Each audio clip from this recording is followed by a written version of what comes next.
Hello, and welcome to Berklee Books, our series on books and resources at the Berklee College of Music Library. I'm Judy Pinnolis, Associate Director for Instruction and Engagement here at the Berklee Library. Today, we're welcoming Dr. Jasmine Parker. Hi, Jasmine. Hi. How are you? I just wanted to tell our viewers a little bit about you and then ask you a few questions about our book today. Okay. With over 13 years of higher education, academic, and administrative experience, Dr. Jasmine D. Parker envisions, plans, implements, and evaluates institution-wide diversity, inclusion, and equity strategic plans, goals, and initiatives. She creates, establishes metrics for, leads, and assesses organizational diversity, equity, and inclusion trainings and offerings to maximize institutional common knowledge and engagement. As a scholar, Dr. Parker authors DEI-focused educational resources using historical inquiry, critical discourse analysis, and policy expertise to inform our stakeholders while encouraging praxis. She is a trained interdisciplinary civil rights historian whose research intersects the fields of education, law, and sociology by highlighting historical, legal, and socio-political paradigm shifts as it relates to American society, social movements, group and individual relations, representation, and access to opportunity. Thank you. Dr. Parker, the book that we're talking about today is Caste, The Origins of Our Discontent by Isabel Wilkerson. I'm wondering if you can tell us a little bit about your role at the Office of Diversity, Equity, and Inclusion and how you came to choose this book. Yes. I serve in a director level capacity as Associate Director for Diversity and Inclusion in the Center for Diversity, Equity, and Inclusion at Berklee and across our entire Berklee network. In the fall of 2020, as the world was still ravishing from the impact of COVID-19 coronavirus, I thought and I engaged stakeholders in conversation around how to best engage faculty members throughout Berklee in ongoing professional learning, development, and discourse. Ultimately, I designed and implemented and piloted in the fall semester a virtual reading group. And in that reading group, every other week, it happened bi-weekly in the fall semester, weekly in the spring of 2021 semester, different cohorts of faculty members would join in conversation and unpack critical readings through excerpted book chapters that they had been assigned to read. Ultimately, what led me and what drove me toward this mission was really the purpose around helping our faculty members to become better enriched on different dynamics of identity primarily, and also the ways in which they come into a space, into the classroom, how they see, acknowledge, and value their students, and also how they see themselves in order to become their best self as a teacher, practitioner, as an artist, and also as a human being. Wow, that's a tremendous amount to unpack. And how do people get involved in a virtual reading program? The virtual reading group it's free of charge. People can sign up. This semester, we have a Google form that people can fill out. And also in that form, people just denote faculty members and staff and leaders primarily denote what courses, what virtual reading group sessions they will like to attend. This semester, the reading is squarely focused on the book Caste by Isabel Wilkerson. And every week, we will be reading specific parts of Caste and unpacking it through different frame questions. I also wanted to mention that the library has an electronic copy of that book available to anybody who is in the Berklee community. Tell me a little bit about what drew you to this particular book and what are some of the chief issues it covers. Yes. What drew me to this particular book, honestly, and pretty subjectively, is my own research expertise and research agenda. For over 13, almost 15 years now, my research has entailed untangling the different dynamics of oppression and systems of oppression in the US government and in the US societal infrastructure. dating back to the time of the country's genesis and articulation as a quote unquote new world in the 1600s. And so when we think about from the founding of the new America in the 1400s, a lot of unknown, but however commonplace dynamics and beliefs later became instituted in our US legislature, in our constitutions, and other legal mandates and policies and practices. And therefore, because many of our different identities that we do celebrate and we recognize that live within every human being today, we also recognize the ways in which some of those identities can become targeted and are pushed to the margins, especially in our United States society and also in our global world. So what drew me to this book is that Isabel Wilkerson, she frames the conversation around identity targeting, marginalization through the use of the actual caste structure. She points out really concretized caste systems and examples in India and other places, and the ways in which class is part of the bedrock and the framework and the foundation of the caste system. And it's also the psyche. It's also persons in positions of power and privilege and how they use their power and privilege to relegate specific populations of people, and then also help support and privilege other populations of people. And some of the actual impacts and systems of the caste structure are things like race and other identity markers. So what allowed me to hone into my own subjective research agenda, I saw as a fantastic opportunity for our Berklee community to become better learned around the caste system and the structure itself in order to tease out the implications of the caste structure, including racism, sexism, and other isms that are targeted identity markers.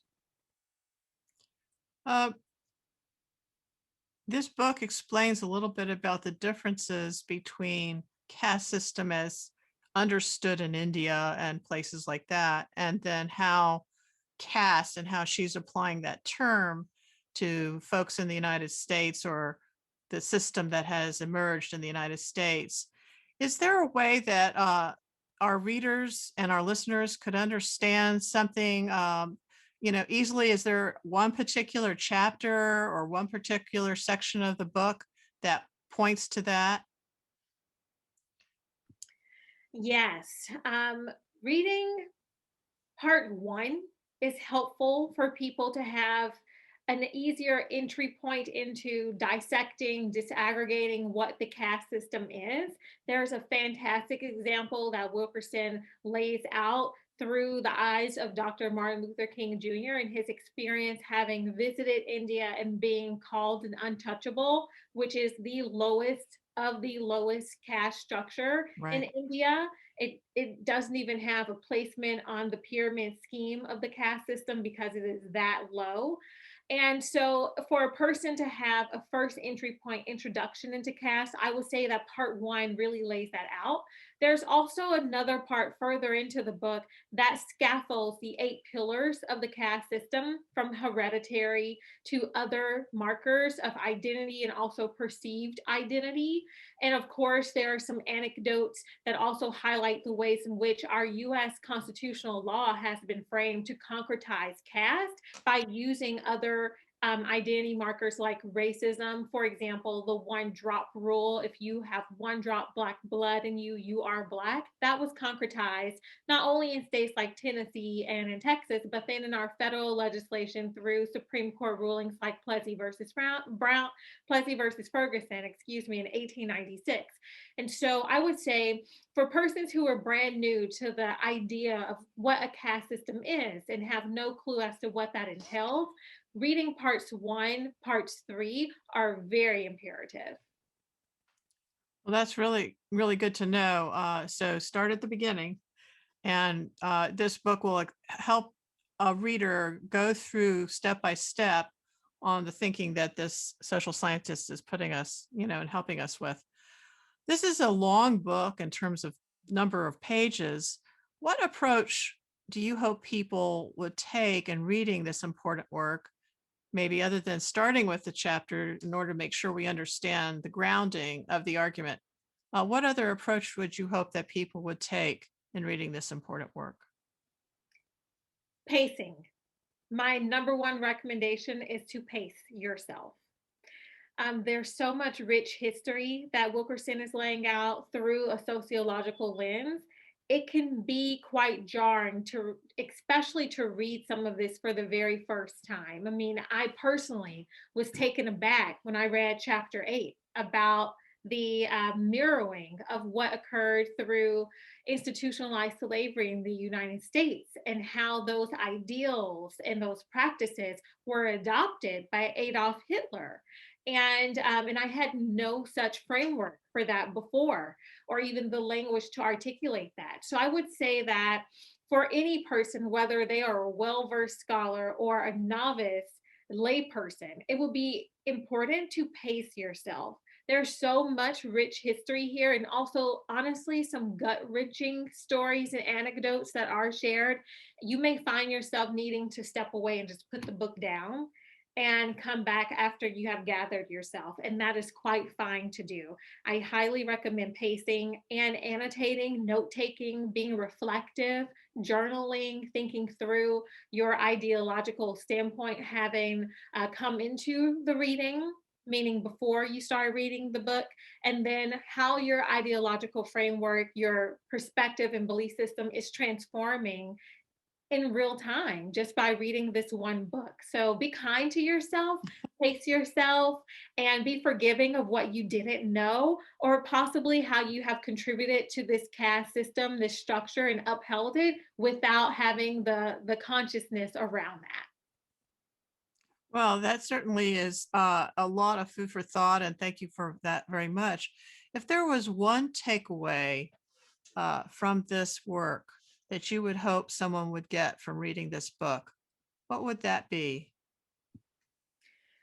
My takeaway for this book is that racism is a symptom of a problem. It is not the actual problem. The actual problem is the caste system itself, and racism is an appendage to that system. It helps to uphold the system, as does other identity markers like classism, and how we as a society and as individual people view things like status, wealth, privilege, access, opportunity. All of those different nuances help to either perpetuate a problematic structure, that is the caste system, or helps to advance access for specific communities who happen to fall at the top of end of the caste. And it helps to indemnify and subjugate other populations of people, especially people of color. So I would say that the caste system itself is the bedrock of injustice in the world today, not necessarily only the United States. It is a rampant problem in the entire world.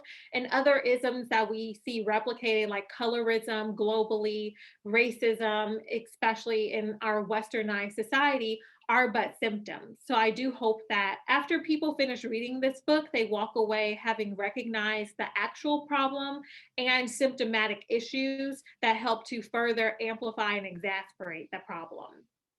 Well, thank you. It seems that this is a really important work if it can help people really have a lens and a viewpoint that's different than something they may have understood before.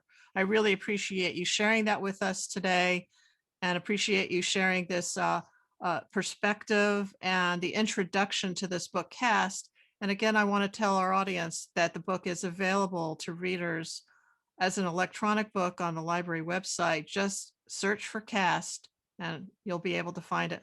We also have a library guide that has some book reviews about the importance of this work if you'd like to know more about that, as well as a list of other books that might be of interest on the similar topics. If you want to increase your reading and knowledge of this very important area that Dr. Parker has prepared, and the library is listing books that we have electronically in the library where you can access them at any time. So thank you, Dr. Parker.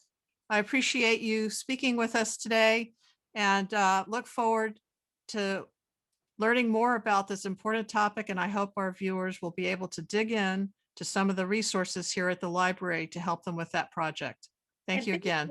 And if I could say one final note, it would be that I recognize that there's a lot of deep seated horrible histories that people like to push under the rug in order to not address. And if you are a reader of this book and you're left wondering, well, what can my one little self do? Because this seems like a huge magamist problem that will take more than one individual person to address and to ultimately eradicate. And I hope that you don't finish this book and feel discouraged. I do hope that you feel empowered. There is power in the collective. The collective is what upholds any system, including a caste system and a structure. And that very collective can help eradicate and dismantle it. So please do stay encouraged as you are reading and unlearning some mistruths and learning new truths. Well, thank you. That's a very important point. And first we can get our knowledge and have some perspective, and then we can feel part of a way to be called to action. And what can we do about making change that we see is important in the world? Really appreciate that so much. Thank you for having me. Thank you for coming.